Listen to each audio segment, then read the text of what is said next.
Let's get back to our weather alert on this 4th of July with meteorologist Alan Rose. Well, Bree and I, we've got rain in the forecast today, and fingers crossed with some showers possible tonight that all those fireworks can shoot off and all those displays can happen without too much of a headache or problem from Mother Nature. Before I get to the forecast, let me show you a few viewer photos. In fact, this one from one of our producers at News 5 who braved West Spanish Peak. Not a 14er. Elevation here of about 13,700. He did the hike with one of our photojournalists, Carl Winder. That's the guy in the background with the hat. Ryan's in the foreground. That's his girlfriend sort of brushing her hair out of her face. They said it was very windy on the summit that they climbed up to just the other day, this past weekend. And this one, I mean, if this doesn't speak America on 4th of July, I don't know what does. A great photo of America's mountain, the flag in the foreground, photo sent in by Carter Chavez. Okay, so today we are on weather alert. Here's the reason why. We'll see those storms begin to pop up around the lunch hour, just after outside of the mountain. Scattered storms continuing through 8 o'clock this evening. Low-end tornado threat, but the bigger threats will be hail, damaging wind gusts, lots of lightning. As I mentioned, the cold front that drops in tonight keeps the potential for showers in your forecast all the way through about midnight.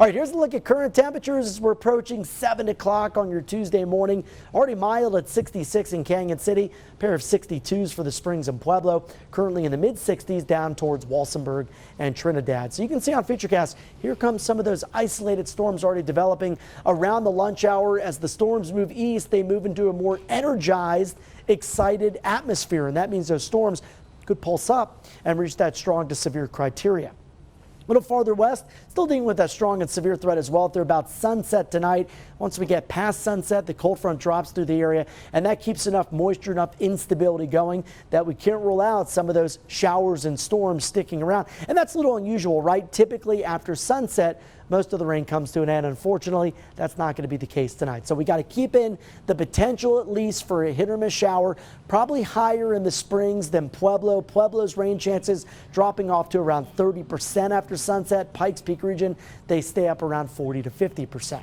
Today's highs very warm once again, 90s and 80s for the plains, even the mountain areas today into the 70s and lower 80s. You can see on the Super 7-day forecast, it's a huge drop off in temperatures from Tuesday to Wednesday. That's because tonight's cold front brings in a surge of cooler air. So we'll see a high of just 70 on Wednesday. If we can get enough sunshine mixed with that cooler air mass, we will destabilize the atmosphere enough to get some strong to severe storms. And I keep the chance of storms going through the end of the week as those temperatures begin to rise. For Pueblo, also seeing that huge change in temperatures going from 96 to 76. We're back to the 90s on Friday, and those 90s plan to stick around all the way through early next week. Canyon City, got a big wide variety of temperatures in your forecast. 70s tomorrow after a hot one today, and then we're back to the heat as we dry things out Friday and Saturday, up as high as 95 by Sunday. Woodland Park, get ready for some showers and storms today. Again, have a plan B just in case severe weather threatens your area.